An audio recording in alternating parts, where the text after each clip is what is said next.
Let's talk about cooling centers. During heat waves that trigger a citywide emergency response, the city has designated air-conditioned sites where New Yorkers can go to beat the heat. This is particularly important for populations that are disproportionately impacted by extreme heat. As you can imagine, cooling centers are one of the city's main tools to manage heat emergencies.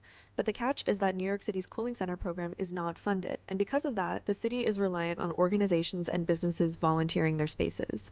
This also leads to limited quality control and no way to strategically locate these centers. With the passage of LL 128 of 2025, New York City Emergency Management is now required to put out yearly reports issuing a cooling center plan, and the first one is scheduled to come out May 2026. IBO has just reviewed the distribution of cooling centers across New York City in the summer of 2024, and we break it out into a series of interactive maps that provide different examples of measures of need that the city could consider in their plan. For example, in Figure 19, we show the location of cooling centers by operating hours.